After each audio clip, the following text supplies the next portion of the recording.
যদি কোরআন নিজেই সবকিছুর ব্যাখ্যা হয়, তবে অন্য ব্যাখ্যার প্রয়োজন কেন? এই অতিরিক্ত গুরুত্বারোপের ফলে মানুষ কোরআন থেকে দূরে সরে যাচ্ছে। তারা আল্লাহর কিতাব সরাসরি পড়ার এবং বোঝার চেষ্টা করার পরিবর্তে বিভিন্ন ব্যক্তির ব্যাখ্যা এবং বর্ণনার উপর নির্ভরশীল হয়ে পড়ছে। অথচ আল্লাহ আমাদের আদেশ দিয়েছেন শুধুমাত্র তার নাজিল করা বিধান অনুসরণ করতে। সূরা আল আরাফের ৩ নম্বর আয়াতে বলা হয়েছে, তোমাদের প্রতিপালকের পক্ষ থেকে যা অবতীর্ণ হয়েছে তোমরা তার অনুসরণ করো এবং তাকে ছাড়া অন্য কোনো অভিভাবকের অনুসরণ করো না। এমনকি স্বয়ং নবী মুহাম্মদকেও আল্লাহ শুধুমাত্র কোরআন অনুসরণ করার নির্দেশ দিয়েছিলেন। সূরা আল আহকাফের ৯ নম্বর আয়াতে নবীকে বলতে বলা হয়েছে, আমি তো কেবল তাই অনুসরণ করি যা আমার প্রতি ওহী করা হয় এবং আমি একজন স্পষ্ট সতর্ককারী মাত্র।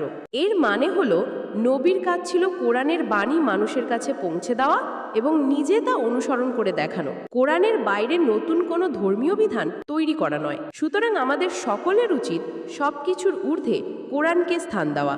যদি কোনো বর্ণনা কোরআনের স্পষ্ট আয়াতের বিরুদ্ধে যায়, তবে তা আমাদের বর্জন করতে হবে, কারণ আল্লাহর বাণীর চেয়ে বড় কোনো সত্য নেই।